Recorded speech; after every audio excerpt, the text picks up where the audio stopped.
When teachers like me teach in front of a live audience, we derive satisfaction to some extent from the interaction with students. Yung mga simpleng pagtawa mo sa mga jokes namin, they mean something to us. They make us happy. But teaching in front of the camera is a different thing. We don't even know if you're there. We don't even know if you're listening. So a simple like dun sa ating video, or a simple present, sir, nandito po kami, nakikinig, we are watching, sir, will inspire us. When teachers like me teach in front of a live audience, we know that you're there. But teaching in front of the camera is not merely sharing our content. It means sharing our time, our devotion, and above all, our passion. So, yung simpleng pag-subscribe mo sa amin, it lets us know that you are there and we are here to continue what we are doing. So, ngayon pa lang, nagpapasalamat na kami dyan sa yung subscription. It inspires us. It inspires me to wake up every morning, prepare discussion materials, and continue what I am doing. So, thank you so much. Please continue sharing and liking and subscribing. Thank you.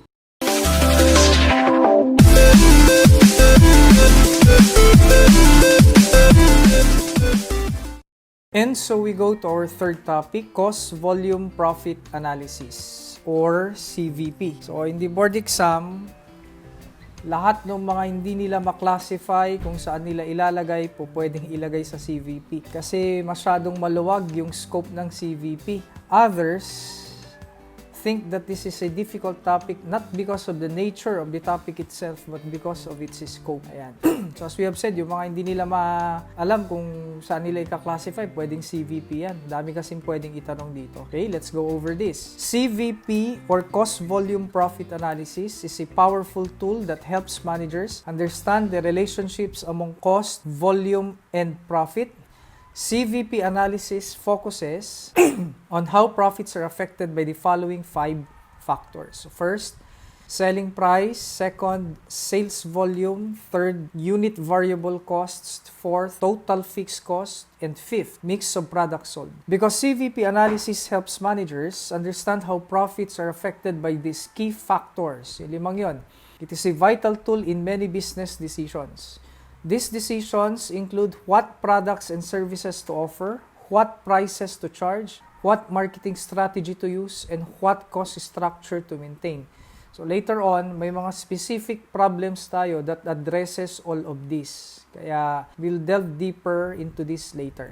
Next section, contribution margin. Contribution margin is the amount remaining from sales revenue after deducting variable expenses that have been recognized. So after deducting variable expenses. Na-introduce na natin ito nung present natin yung contribution margin format of income statement in our previous topic. So sabi natin, sales, very basic, less variable cost. That is your contribution margin, followed by your fixed cost, and then you have your net income.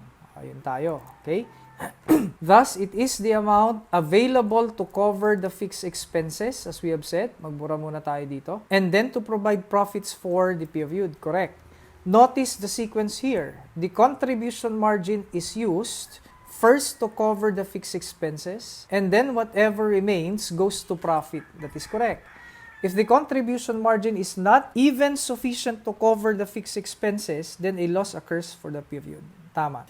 CVP relationships in equation form. It could be stated, therefore, profits is equal to sales less variable expenses, less the fixed costs, that would be your income or your profit. These are your costs, classified according to behavior, as we have stated in the previous topic. For brevity, the term profit is used to stand for net operating income in equations. When a company has only a single product, we can further refine the equation as follows. Sales is equal to selling price per unit times the quantity sold. Variable expenses would be quantity times the per unit variable cost. Profit would then be the result, okay? Yung matitira.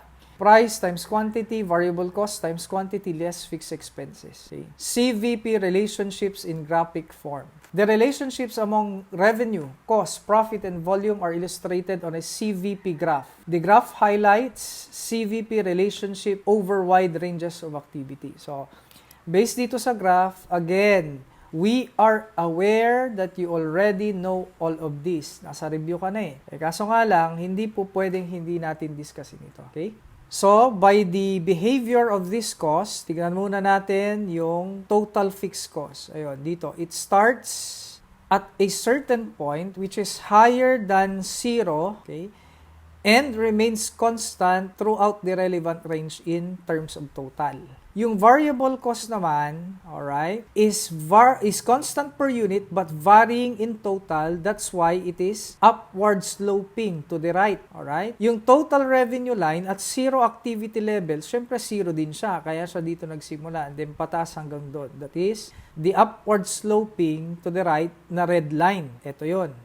Yun namang, okay, total expense line, itong kulay blue na to, from this point, kung saan nag-start din yung fixed cost, up to that point, it is also upward sloping to the right, representing the behavior of variable cost, which is constant per unit but varying in total, kaya siya sloping to the right, and also representing the behavior of total fixed cost, kasi kung saan siya nagsimula, dun din nagsimula yung fixed cost. Alright? Mapapansin natin, yung red line na to, yung total revenue line, at saka yung total cost line na to, yung kulay blue na yan, they intersect at a certain point, and that is the break-even point. As we all know, break-even point is the point technically wherein your total contribution margin exactly equals your total fixed cost, and thus you produce no profit or loss. Alright? As of this point or area, I should say, as of this area, mas mataas itong kulay blue kesa dun sa kulay red. Ibig sabihin, mas mataas yung expense kesa sa revenue. That's why it is your loss area. Dito naman, mas mataas na yung red line or the total revenue line compared dun sa blue line, which is the total cost line, kaya profit area. Okay. Unknowingly, nagawa mo na nga itong mga bagay na to nung high school ka eh. Tama? Pinabibili ka ng graphing paper and then pinagpla-plot ka. This is just an application of the things that you have learned already. Some of which, nung high school mo pa. Alright? Yung break-even point dito, may formula yan. Later on, we'll be going over that. Contribution margin ratio. The contribution margin as a percentage of sales is referred to as the contribution margin ratio or percentage. This ratio is computed as follows. Contribution margin over sales. Yan. Target profit analysis. Target profit analysis is one of the key uses of CVP. In target profit analysis, estimates are made on what sales volume, either in pesos or in units, is needed to achieve a specific target profit. So, ibig sabihin, pagka target profit analysis, ini-state mo muna kung magkano yung gusto mong maging outcome ng operation or your target na profit. Okay? Thereafter, you work back and then i-determine mo magkano ba yung cost that you will incur in order to arrive at that target profit and consequently yung sale din. Okay? Break-even analysis. Is the volume of activity either in units or in pesos? Either in units or in pesos that produces equal revenues and costs for an entity. Hence, at the break-even point, the amount of contribution margin exactly covers the cost, fixed cost, and consequently, net income must be zero.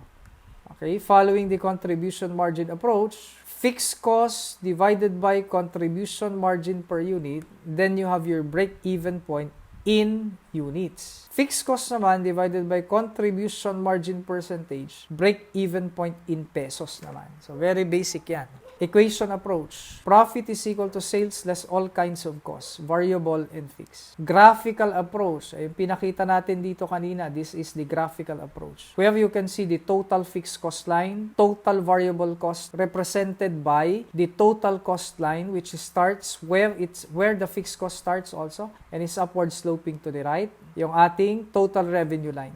Where the revenue line and the total cost line intersects is the break-even point. Di ka naman na pagagawin ng ganyan sa board exam. Okay. Margin of safety. The margin of safety is the excess of the budgeted or actual sales pesos over the break-even volume of sales pesos. So, ibig sabihin yan, ito ay expected or actual sales, okay, less the break-even point either in peso or unit sales. That is your margin of safety. Ang sabi dito, it is the gap or the difference wherein you may lose this particular amount of sales and you would still be better off kasi hanggang break-even point ang mangyayari pagka nawala sa ito.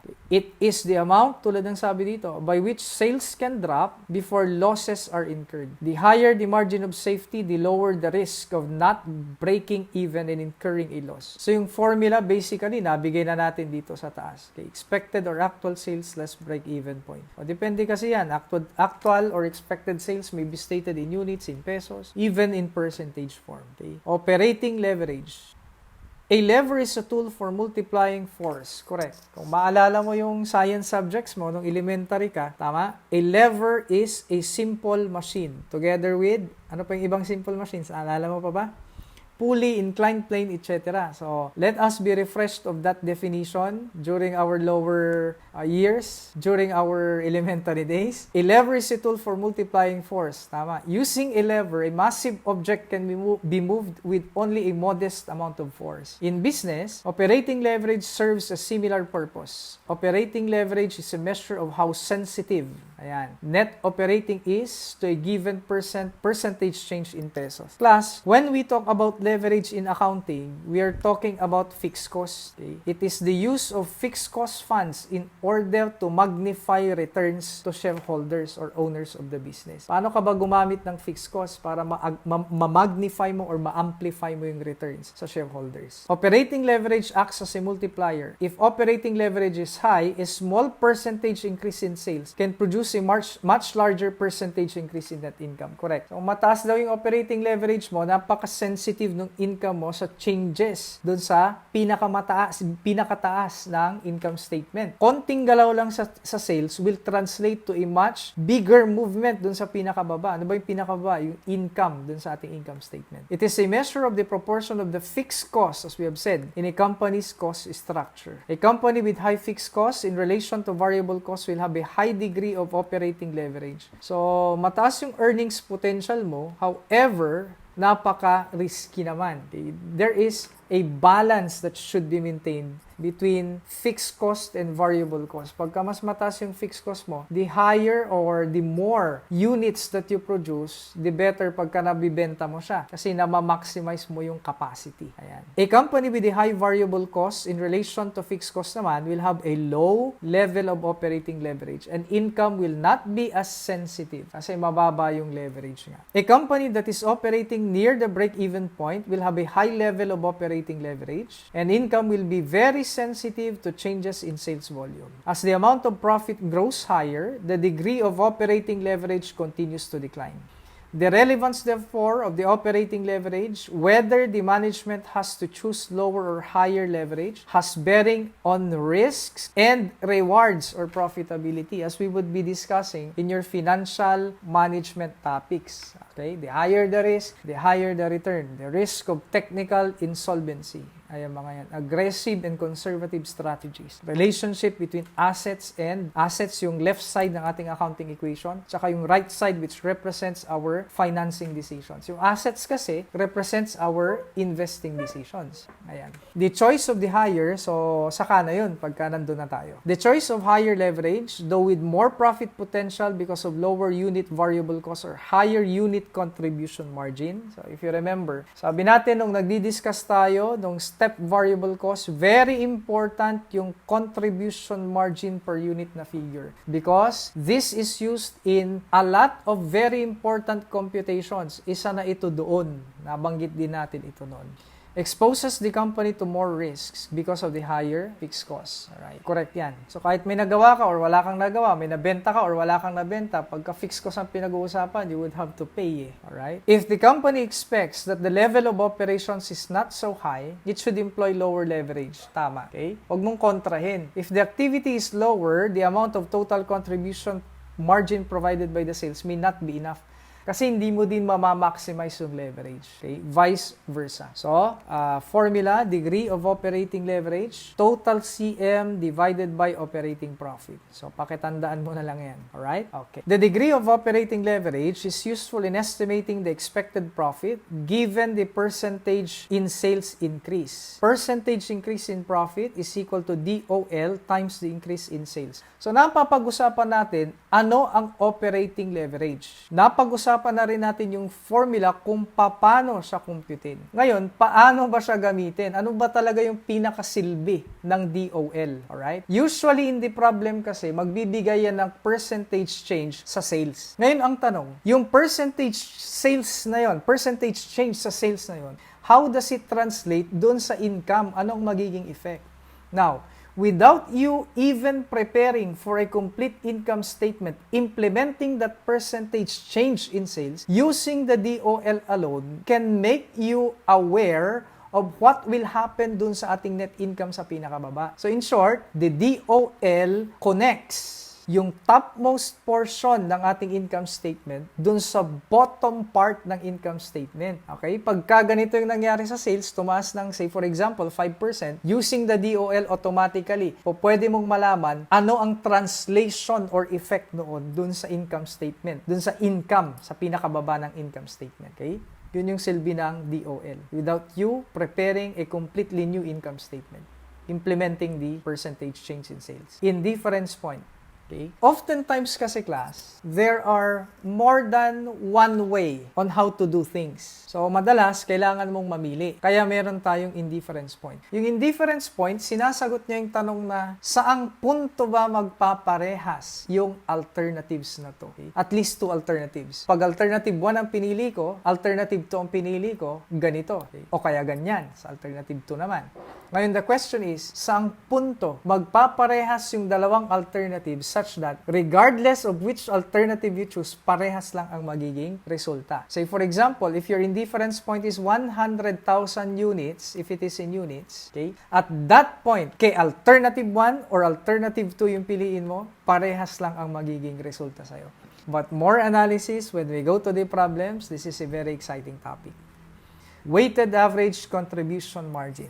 The WACM is the overall contribution margin of a multiple product company. Okay? So class, there are assumptions kasi pagdating sa CVP. Alright? I've been waiting to tell them hanggang marating natin itong section na to. First assumption. Yung mga ibang assumptions kasi alam na natin. Tama? Yung behavior of cost, characteristics, definition of variable at saka fixed cost, constant per unit, varying in total, constant in total, varying per unit. Given na yon. So, alam mo na yon. Other than those, sa CVP, you need to assume number 1, that selling price is constant. Not unless yun yung tinatanong sa problem, kaya babaguhin mo. Okay? That is one. In no particular order, basta ito yung mga assumptions. Selling price is constant. Okay? Given na, variable cost per unit is constant, total fixed cost is constant. Ayan. Ano pa? Under CVP, you assume that the level of inventory does not change. Isang assumption din yun. Sir, hindi nakasulat sa handout. Sadya yun. Kasi pag lahat, eto na naman tayo, sinusulat sa handout, wala nang makikinig sa discussion. So, makikinig kang mabuti.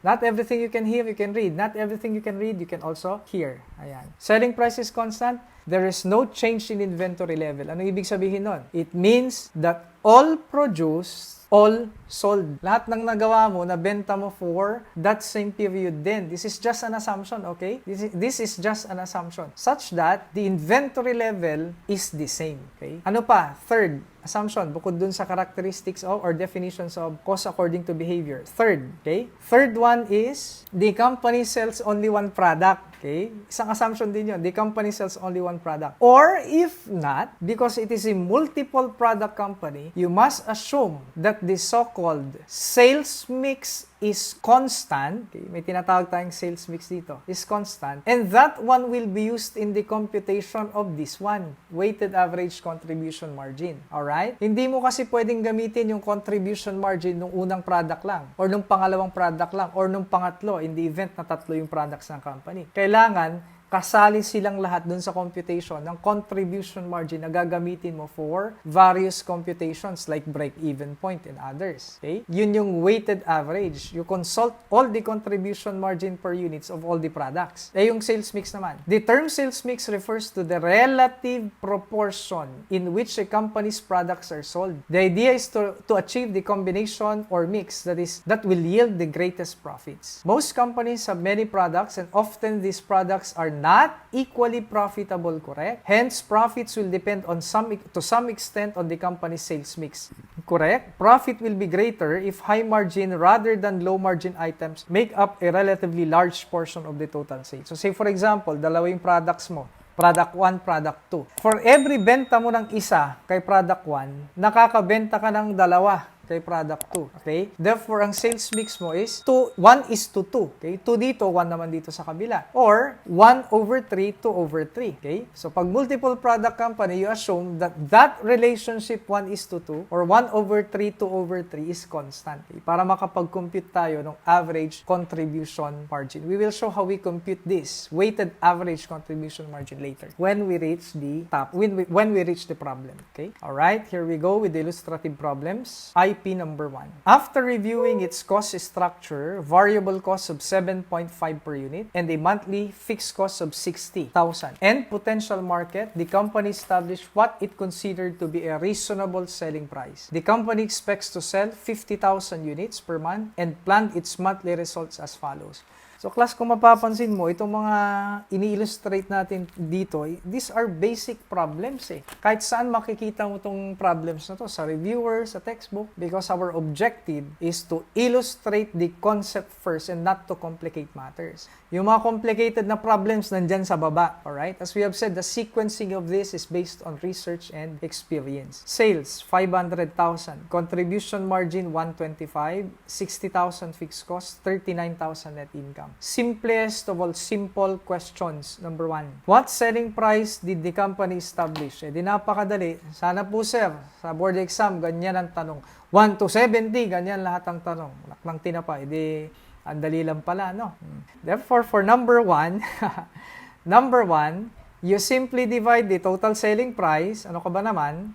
500,000, pag yan, di mo pa nakuha, divided by the 50,000 units. Alright? Therefore, you have your selling price per unit at 10 pesos. That is our response to number 1 requirement. Number 2, what is the contribution margin per unit? The CM per unit, ayun, same procedure. 125,000 divided by 50,000 units. CM per unit must be 2.5. Ayan. Nakakaraos tayo, mga kasama. Number 3, what is the break-even point in units? In units, ang tanong. Okay, saan ba? Ito, in units. Anong sabi natin? This is formula-based. So, if you know the formula, you can answer. If you don't know the formula, you cannot answer. Ganun lang yun. But this is very basic. Hindi ka naman magsusurvive nang hindi mo alam yung break-even point formula. Okay, so sabi natin, fixed cost divided by contribution margin. Depende kung per unit, ang tanong, then CM per unit ito. Kung naman break-even point in pesos, contribution margin, percentage naman ang magiging denominator mo dito. But since ito ay per unit ang tanong, break-even point in units ang tanong, therefore, fixed cost of 60,000, okay, divided by contribution margin per unit, kaka-compute lang natin kanina, 2.5. Our break-even point in units must be 24,000 units. 24,000. Kung di mo man maintindihan yung sulat, dahil mahirap magsulat dito. Alright, anyway, nadidinig mo naman yung boses ko. Ano ibig sabihin yan? Let's interpret. It means that at 24,000 units, you neither have a gain or a loss. Sakto lang. Break even. Zero income. Zero loss. Number 4. If the company determined that a particular advertising campaign had a high probability of increasing sales by 3,000 units. Question. How much could it pay for such a campaign without reducing its planned profits? Okay. How much could it pay for such campaign without reducing the planned profits? So class, merong advertising campaign, nakangako, kaya kong i-increase ang unit sales mo ng 3,000 by 3,000 units. So tanong, magkano pinakamataas na pwede nating ibayad dito? Madali lang sagutin, tama? Very conceptual kasi yung magiging response mo. Answer, you should not be willing to pay any amount more than the benefit that you will get from that something. Okay? Should not be paying any amount for anything, for that matter, na mas mataas pa kesa doon sa benefit na makukuha mo. So magkano ba benefit na makukuha natin dito? Ang pangako niya, 3,000 units. Okay? Ang benefit na makukuha natin dyan would be equal to ilan? It would be equal to the contribution margin per unit na makukuha mo, which is 2.5 times 3,000 units, that must be 7,500 pesos. Okay? You should not be willing to pay any amount more than 7.5. 7.5 is our final answer. Next, number 5. If the company wants a 60,000 before tax profit, how many units must it sell? Ayan na, nagtanong na ng mga ganyang klaseng tanong. How many units must it sell? So, set up mo muna yung CM format of income statement mo. Pare-parehas lang to class. Ganito ganito to. Selling price, variable cost, contribution margin, fixed cost, income. Right? Ano sabi sa problem? Gusto daw niya ng 60,000 before tax profit. O dilagyan mo dito, gusto daw niya ng 60,000. So 60,000. Ano pang ibang alam natin? Alam natin fixed cost is at 60,000. Given in the problem, ito po, 60,000. By working back therefore, this is 120,000. Alam na rin natin na 2.5 ang contribution margin per unit. So to achieve that, ilang units ang makaka-accomplish niyan? You just divide. Final answer, 48,000 units. Okay? 48,000. Para ma-achieve mo yung 60,000 before tax profit, you need to sell 48,000 units. Final answer in number 5. Number 6, if the company wants, ang dami namang gusto nitong company na to, a 10% before tax return on sales, what level of sales in pesos does it need? The same lang. Okay? Same procedure, selling price, variable cost, contribution margin, alright, fixed cost, and then income. Alright? Anong sabi? Gusto daw ng 10% before tax return on sales. So, di 10% daw ito. Anong ikinahirap niyan? The selling price being the basis is 100%. Di 100% ito. Ano pa? Ilang percent yung ating variable cost? Kung ang selling price mo, class, ay 10, ayun. Ang contribution margin mo ay 2.5, ilan yung variable cost mo? Your selling price is 10, variable cost is so much, 2.5 ito, therefore your variable cost must be 7.5, alright? Okay, so with that, ilan ang ating variable cost percentage? 7.5 over 10, okay, this must be 75%. Accordingly, this one is the complement, 25%. Therefore, the fixed cost must be 25 ito, 10% ito, ilan ito? It must be 15%. Class, once again, given yung fixed cost dito, in total amount to, 60,000. Ano sabi natin? From your basic accounting pa, a number divided by its own percentage brings you back to the 100%. Yun ang sabi natin. Yun ang turo ng teacher mo kung nasa basic accounting ka pa. The 60,000 in itself is the 15%. So, 60,000 divided by the 15% would bring you back to the 100%, which is 400,000. Ano daw yung 400,000? Yung 100%. Ano ba yung 100%? Yun yung sales. Yun ay yung total sales na tinatanong sa number 6. What level of sales in pesos does it need? Sabi. Okay? Ang sagot natin, 400,000. Okay? Next, number 7. Dito na tayo sa baba magsusulat. Alright? If the company wants a 45,000 after tax profit, how many units must it sell? Aba, wait ka lang. Parang may ganyan ng tanong kanina. Oo, meron na. Okay? Although not exactly the same. Yung number 5 ang tinutukoy natin. Tingnan mo yung similarity at differences ng 5 at saka 7. Magkaiba ng amount, 60, 45. Ang sabi dito, before tax profit. Ang sabi naman dito, after tax profit. So, same pa rin, sabi ni Sir Dave. Selling price, variable cost, contribution margin, fixed cost, and then your income. Contribution margin income statement. Alright? Ang sabi, gusto daw ng 45,000 after tax. Not unlike your number 5, you cannot immediately write 45,000 here kasi after tax ang gusto. The first thing that you'd have to do first is to convert the after tax into before tax. How do you do that? You divide it by the tax complement. Okay? Tax complement is 1 minus the tax rate. The tax rate here is 40%. The complement must be 60% in order to make it before tax. Kaya 75,000 ang ilalagay mo doon. Ngayon, ano nang pinagkaiba? Wala na. Same procedure. 60,000 ito, 135,000 ito, at alam naman natin na 2.5 ang contribution margin per unit. Para sagutin ang number 7, how many units? The final answer would be 54,000 units. Could you please check my arithmetic? Baka nagkakamali ako sa pindot ng calculator, o kaya kopya, o kaya tingin. Kaya paki-check din. Alright? If you have any comments, please write them down below the comment section. Yung mga nagre-request na mag-discuss ako ng mga ibang topic, una sa lahat, if you're talking about any subject other than MAS or managerial accounting, of which it is not my forte, I will not discuss. Hindi ko papakialaman yung hindi ko subject sa review. Alright? And then, yung mga nagre-request naman ng topic na MAS pa rin, pero hindi naman nakalinya doon sa sequence natin, we will get there. Lahat naman yan madi-discuss natin. However, I cannot go out of my way at saka lumundag sa capital budgeting. O kaya gusto mo sa variance analysis kagad. Kasi sequential ito eh. Alright? So you have to wait until we get there. Ito yung pinakamagandang sequence ng mga topics. Believe me. Okay? Final answer, number 7, 54,000. Number 8, if the company wants an after tax, may ganito na rin kanina. We're talking about number 6 naman in relation to number 8. 9%, okay? After tax return on sales. How many units must it sell? Tulad ng sabi natin kanina, may ganyan na rin tayo kanina. Same lang yung pinagkaiba ng 5 and 7. Alright? Ano ba yung pinagkaiba na binabanggit natin dyan? Before, tsaka after tax. Hindi tulad kanina sa number 6 dito, na sinulat mo kagad yung 10% dito. That could not be done in number 8. Again, first thing you have to do is to convert it into before tax by dividing it with the tax complement. 9% divided by 60%. Ilan tayo dyan mga kasama? I think it is 15%. Please check. Alright? 100% ito being the base. Alam na natin kanina na 75% ito at 25 therefore ito. 25 yon, 15 ito. Naturalmente, ito ay 10%.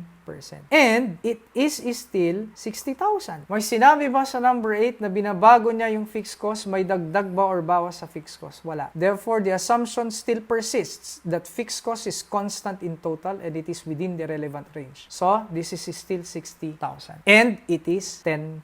Dividing it with its own percentage, we arrive at the 100%, 600,000 pesos, which must be your total sales. If the selling price, ang tanong kasi dito, how many units okay? If the selling price has been resolved sa number 1 pa lang, ayan ba yung sagot mo sa number 1, no? 10 pesos. To be 10 pesos, therefore 600,000 divided by 10 pesos. This is the number of units that we are looking for in number 8. 60,000 units. Okay? Okay. Next, number 9. Alright? If the company wants an after-tax profit of 45,000 on its expected sales volume of 50,000 units, what price must it charge? So, ang tanong po sa number 9 ay presyo. What price must it charge? Yun ang tanong sa number 9. So, let me erase ng konti dito sa ating number 8 para magkasya yung solution ng number 9. Baka medyo mapahaba yung ating number 9. Dito natin susulat yung number 9. Okay? Just the same, solution pattern mo, yung contribution margin format of income statement, alright? Lilitan natin ang konting sulat, selling price, variable cost, contribution margin, fixed cost. So class, kung possible, mas maganda if you view this in full screen mode pagka cellphone lang gamit mo. Or kung naka-PC ka, maganda yung size. Maganda kung naka-smart TV ka, ayan, malaki. Tawagin mo yung mga kakilala mong nagre-review, sabay kayo manood. Ayan, baka kwentuhan ng mangyari pagka nangyari yung ganun, no? Huwag naman sana. Income. Ayan, ano ba sabi sa number 9 nga ulit? Company wants an after-tax profit, 45,000. So, tulad ng sabi natin kanina, first thing we have to do, convert it into before tax. 60% lang, correct? Yes, 60%. So, na-compute na natin kanina to, ayun no, 75,000. So, sulat na natin dito, 75,000. Ano pa? Yung fixed cost ba nagbago na? Hindi pa rin, 60,000 pa rin. 75 plus 60 by working backwards, upwards, actually, this is 135,000. Divided by, sa number 9, nagbanggit siya ng volume on its expected sales volume of 50,000 units. So, 135,000 divided by 50,000 units would give you, 50,000 units, ilan yan? Would give you 2.70. Ano yung 2.70 na yan? Contribution margin per unit yan. Alright? Contribution margin per unit. So now, what is the next step? Pag nakarating ka na sa 2.70, what is the next step? Alright? No, I'm asking you, what is the next step? If you divide 2.70, sir, sabi mo kanina, okay? Dividing a number by its own percentage brings you back to the 100%. So, if I divide, sabi mo, yung 2.70 by 25%, makinig kang mabuti, we're trying to make a point. 2.70 by 25%, then you get 10.80. Okay? Ano yung 10.80? Sir, I went back to the 100%. Therefore, this is the selling price per unit. Ayan. All for the wrong answer. Maling sagot yan. Alright? Ganun ba ginawa mo? Mali yung sagot na yan. Why? Tanong ko sa'yo, saan mo nakuha yung 25% na pinang-divide mo sa 2.70 kaya ka nakarating ng 10.80? Saan mo nakuha? Sir, madali lang yung tanong mo. Dito ko po nakuha. Di ba sir, 100% ito? Di ba sir, 75% ito? Di ba sir, 25% po ito? Doon ko po nakuha yung 25%. Yung cost structure na yon, yung relationship na yun, kaya 25%. Class, take note. The secret to CVP is knowing what remains and what does not. Knowing what remains and what does not. 25% lang po yan nung 7.5 ito, 7.5 ito, at 2.5 ito, at nung 10 pesos pa po ito, nung 10 pesos pa siya. Eh, ang tanong sa'yo sa number 9, what price must it charge? So, kung i-assume mo yung ganyang relationship na 175 at saka 25, therefore, you're also assuming 10, 7.5, and 2.5 cost structure. Eh, hindi na nga eh. Tinatanong ka na sa number 9, what price must it charge? That is not the correct approach. So, paano po, sir? Well, alam natin that the variable cost per unit is constant. So, it is 7.5 pa rin. Are you following?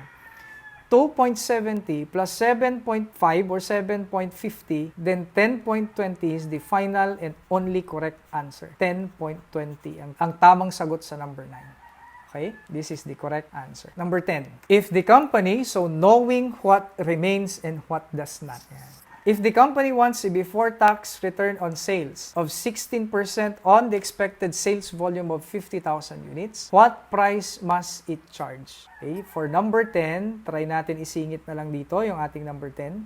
Hopefully, magkasya. Number 10. So, just the same. Selling price, variable cost, contribution margin, and you have your fixed cost, and then you have your income. Alright?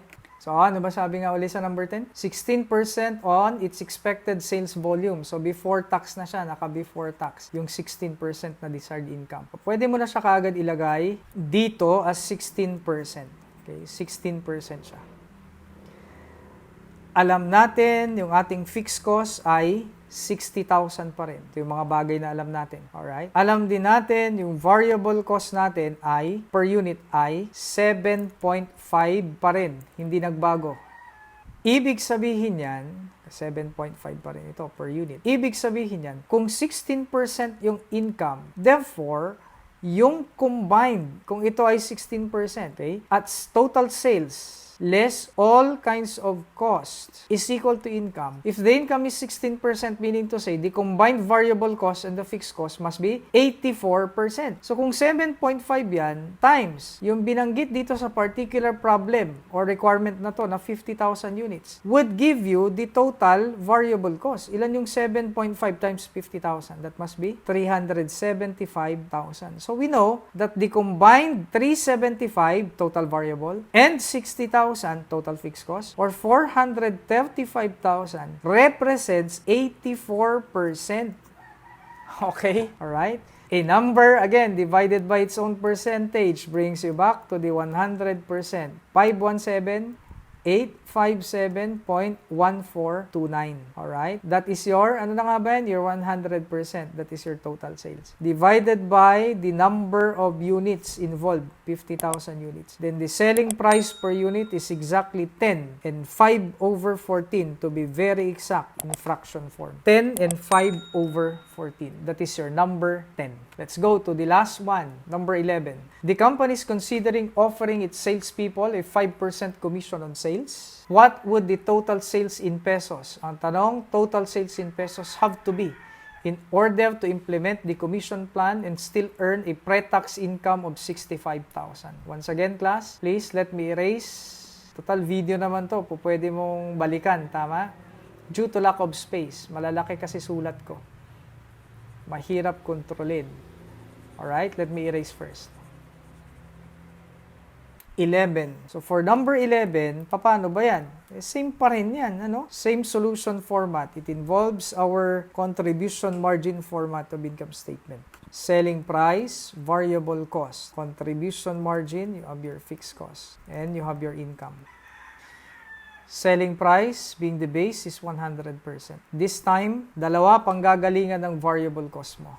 Alright? Yung unang variable cost mo and itong 5% na commission na sinasabi dito. Okay? Yung 5% na commission and yung unang variable cost. So, tanong, itong unang variable cost mo, which is 7.5, let me ask you, alam natin, 7.5 pa rin yan. But let me ask you about the percentage. Is still 75%?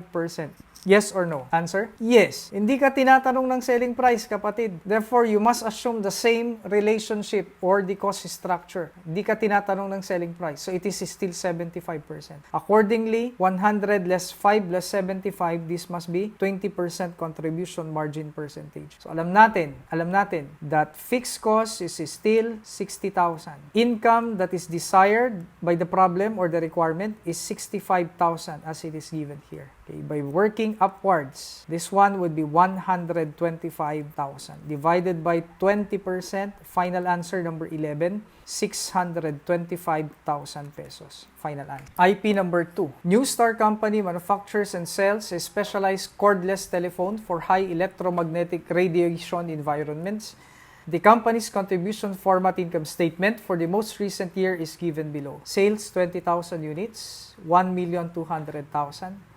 Net operating income, 60,000. Per unit, 60, 45, 15. Okay? Percent of sales, 100% of course. Management is anxious to increase the company's profit and has asked for an analysis of a number of items. Requirement number 1. Compute the company's contribution margin ratio and variable expense ratio. So, very simple lang yan. Ano namang ikinahirap yan? Actually, class, we have here 7 requirements with sub-requirements. Okay? Nandito lang sa baba yung other requirements.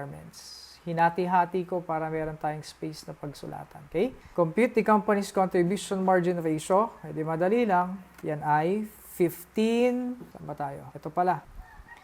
300,000 over 1,200,000. Could you please check that out? That is 0.25 or 25%. Variable cost, contribution margin natin yan, percentage. Variable cost is therefore 75%.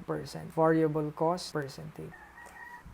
Meron pa bang tanong doon? Wala na. Number 2 na tayo. Compute the company's break-even point in both units and in peso sales. So, di madali lang. For number 2, that would be total fixed cost, 240,000 divided by 15. Pagka break-even point in units, ilan tayo doon? 16,000 units. Pagka naman in pesos, the same lang, 240,000. However, this time, divided by 25%. Ilan tayo? 960,000 pesos. Okay? Number 3. Assume that sales increase by 400,000 next year. If cost behavior patterns remains the same or unchanged, by how much will the company's net operating income increase? Ay, madali lang. Kasi meron na tayong previous computations. So, 400,000 daw next year, increase by 400,000. So, increase lang, kino-consider natin dito. Times 25% of that increase, according to our contribution margin, would be translated as contribution margin. It is 100,000. This is the increase in contribution margin. It is also the increase in income. Kasi wala na siyang i-bear na fixed cost. Yung fixed cost has already been born dun sa main data. Ito kasi incremental data lang ito. Okay? 100,000 is the final answer. Next, number 4. So, ano ba yung ating number 4? Refer to the original data. Assume that next year, management wants the company to earn a profit of at least 90,000. How many units will have to be sold to meet this target profit? Tulad ng mga nagawa na natin kanina sa number 1. Ano ba naman ang mahirap pa dyan? Madali na lang sa'yo yan. Ang kailangan mo lang talaga, tiyaga. Okay.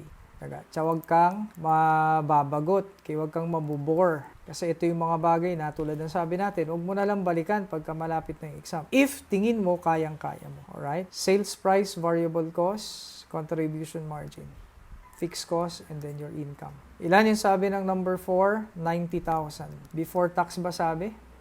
90,000. Wala namang tax na sinasabi dito. So, ignore taxes. 90,000 yan. Fixed cost, sipatin natin konti yung additional info. 240. Yung table, I should say, 240,000. Therefore, this is 330,000. Therefore, this is divided by 15 pesos. Final answer, number 4, must be 22,000 units. 22,000 units. Number 5. Refer again to the original data. Compute the company's margin of safety in both peso and in percentage form. Pwede madali lang. Over mo lang. Okay? Expected or actual sales is 1,200,000 less break-even point in, ito, peso sales to eh. So, break-even point in pesos din. Na-compute na ba natin yan kanina? Ilan yung break-even point in pesos natin? Yes, na-compute na natin sa number 2. Could you please check your number 2? Ito, 960,000. So, minus 960,000. Answer, margin of safety in pesos should be 240,000 pesos. Or 240 over 1.2 million, that would be 20%. MOS in percentage. Alright, number 6. Compute the company's degree of operating leverage at the present level of sales. Ano ba yung ating formula for operating leverage? Sabi natin, contribution margin, 300,000 tayo, over the operating profit or net operating income. Ilan tayo? 60,000. That is your net operating income. So, ilan tayo dito? 5 is the answer. 5 times. Alright, 5x or 5 times. Next, number 7. Hindi. 6A pa lang pala to. So, meron pa tayong 6B. Letter B. Assume that through a more intense effort by the staff, the company's sales increase by 8% next year. Ito lang yung sinasabi natin kanina. By what percentage would you expect net operating income to change? Increase din. Yan sabi. So, number 6, letter B naman tayo dito. Paano yan? Yung sales daw will increase by 8%. So, 8%. Na-compute na natin yung leverage natin to be 5 times. So, tulad ng sabi natin kanina, even without you preparing another complete income statement from start to finish, merely by using the degree of operating leverage, should be able to find out yung effect dun sa income. Answer natin, 40%. By what percentage would your net operating profit or income increase? Answer, 40%. Ibig sabihin yan, gumalaw lang ng 8% yung sales, gagalaw ng 40% yung income. Ganun yung sensitivity niya. Next, number 6. Letter C, 6C. Verify your answer to letter B by preparing a new contribution format income statement showing an 8% increase in sales. So, pag-preparein din pala tayo ng income statement. Okay lang yon kasi in order to prove na correct yung ating conclusion. At saka, first time pa lang naman natin gawin ito. Alright? So, tignan natin. Selling price, ilan? Total sales, that would be, so currently it is 1,200,000. So, kung mag-i-increase nga ng 8% according to our requirement, dito 8%, then that would be times 1.08. Ilan ang mangyayari dyan? It becomes 1,296,000. Sakto ba? Please check, class. Variable cost would be how much? 75% of that amount according to our cost structure and the relationships. Look at your number 1, tama? 75%. Alright? So 75% of 1,296,000, that must be 972,000. Deducted from that figure, contribution margin must be 324,000. Our fixed cost is still 240,000. Hindi nagbago. Our income must be, ilan? 324 less 240. 84,000. So, there is a 24,000 peso increase. Are you following? 24,000 increase. Ilan ba yung base natin na income kanina? Naging 84. Pero ilan ba kanina yan? Look at your problem. It is 60,000. So, the increase of 24 over the base figure of 60,000, that is 40%. Exactly the way as we have computed it to be. 60%. 40%. Okay? Next, number 7, the last one. Last requirement for this problem. In an effort to increase sales and profits, management is considering the use of a higher quality speaker. Okay? The higher quality speaker would increase variable cost by 3 pesos, but management could eliminate one quality inspector who is paid a salary of 30,000 per year. The sales manager estimates that a higher quality speaker would increase annual sales by at least 20%. Okay, mga i-eliminate daw nila yung isang inspector, 30,000, mawawala ng trabaho. Huwag na lang kaya, no? Letter A, 7A tayo. Assuming that changes are made, as described above, prepare a projected contribution format income statement for the next year. Show data on a total per unit and percentage basis. Naku po. O, tsaga-tsaga tayo ha. Total sales, 20,000 times 1.20. Tama ba? Sabi dyan, would increase annual sales by at least 20%. So, 20% tayo. 20,000 units, look at your original data, 20,000 units, magi-increase ng 20%. So, times 1.20, alright? That one would be equal to 204, ilan ba yan? 24,000 rather, 24,000. Times 60 pesos, is that correct? Yung ating selling price per unit ay 60 pesos. Then, your total sales would be 1,440,000. Okay? At 60 pesos, that is 100%. So, ito yung total, ito yung per unit, ito yung percentage. Variable cost naman tayo. Na-compute na natin. It becomes 24,000 units times, ilan yung variable cost per unit na natin. Alright? So, variable cost per unit is 45. Tapos, madadagdagan ng 3 pesos. So, plus 3. It becomes 48. Are you following? 45 plus 3. So, 48 tayo. Tsagain natin isulat kahit mahirap. 45 plus 3. So, 48. 24,000 times 48. This becomes 1,152,000 sakto. Alright? Then, your contribution margin must be, could you please check? 288,000. Right? 60 yun, 48 ito, paki-divide mo yan to get 80% ito, therefore this one would be 20%. Alright? Contribution margin per unit must be 12. So, yan yung ating letter A. Tapos na ba tayo sa letter A? Hindi pa. Kasi fixed cost right here, kailangan palang ipakita ng buo, 210,000, and then your income here would be 78,000. Right? What we have just shown you here, class, is called the total approach. This is the total approach. What does it mean? You place two income statements side by side. Yung una, yun yung base na income statement. Yung pangalawa, yung kung saan na-implement na yung change. The change being 20% increase in sales. That is the total approach. Placing two income statements or data side by side and then making a complete income statement, okay, represented by the second one in order to implement the changes. As early as now, I would like to introduce you to the so-called incremental approach. Kasi magagamit mo ito and this will be very, very beneficial sa'yo pagdating natin dun sa topic na short-term decision making, incremental or relevant costing, incremental analysis or relevant costing. Subukan natin under incremental approach. Okay? Sa incremental approach, kailangan mayakap mo lahat ng mga variables, lahat ng mga changes dun sa problem. So how are we going to do that? Okay? Madali lang yan. First, ano yung mga effects na nakikita mo? Ang sabi dito sa 7A, okay?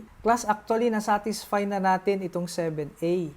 We are just presenting to you the incremental approach as a training for future topics, okay? Para mas maaga pa lang makita mo na kung paano. So, satisfied na natin yung A. So, tignan natin. Ano ba sabi nga uli?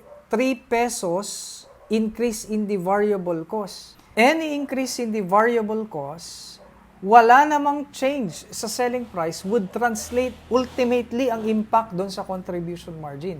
So kung mag-i-increase ng 3 pesos yan, ibig sabihin, contribution margin will decrease by the same amount. First factor, mawawalan ka dahil magdi-decrease yung contribution ng 3 piso contribution margin ng 3 piso Mawawalan ka ng 3 piso, 3 pesos. Bawat isa dun sa currently nabibenta mong number of units, which is 20,000 units. Okay? You will lose 3 pesos na contribution margin each of the 20,000 units. Ilan yun? 60,000. For purposes of analysis, let us mark this as letter D for disadvantageous. Ayan. Next, ano pang ibang effects?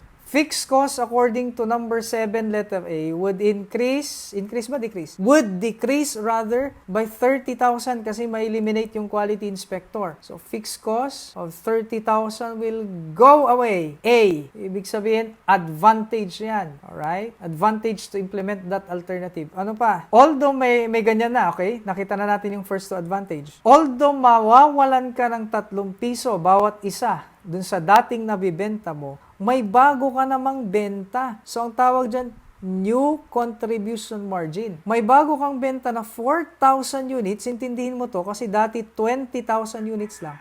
Magiging 24, so there is 4,000 additional units, na bawat isa ay bibigyan ka ng 12. Ayun yung new contribution margin per unit. Okay? So that means to say, there would be a 4 times 12, 48,000. Could you please check? 48,000 advantage. O kung mapapansin mo, pag bunggo-bungguin mo yan, kung ano mas malaki, siya panalo. 60 less 30 less 48, mas malaki yung advantage. Nang magkano? Don't be passive. I told you, kunin mo yung calculator mo. Malamang nakahiga ka na naman dyan, nanonood. 18,000 advantage. Are you following? So sir, anong relationship niyan dun sa total approach versus the incremental approach? Ay, titignan mo mabuti. Ilan ba yung base income mo dito sa ating problem? Ayun, no? 60,000. Under the total approach, ano nangyari? 78,000. Okay? 60,000 versus 78,000. The difference of which is exactly the one that we found under the incremental approach. Okay? Okay. Yung incremental approach, mapapakinabangan mo ng husto yan kasi mas mabilis at hindi ka pwedeng mag-total approach sa board exam. Abutin ka ng siyam-siyam. Alright, letter B tayo, number 7. Compute the company's new break-even point in both units and pesos of sales. Edi madali na lang yan. 7B. Ayan. Saan ba tayo? Total fixed cost natin is 210,000. Paano nangyaring 210? Di ba 240 yan? Number 7 na tayo ha. So, updated na yung data. 240 yan. Tapos sa number 7, mababawasan ng 30. Alright, so magiging 210. Divided by CM per unit. Ilan na nga ba CM per unit natin? 12, okay? 12 is equal to 17,500 units. Units and pesos daw pala, sabi. So, isa pa, 210 divided by contribution margin percentage, 20%. Tama ba yung 20%? Yun, 20%, okay? 20%. That must be 1,050,000 pesos ito. Number 7, would you recommend that changes be made? In questions as broad as this, wala tayong ibang pagbabasehan kundi yung result, yung effect sa net income. There is an advantage, meaning to say increase, in net income of 18,000, so the answer must be yes. 7C, yes.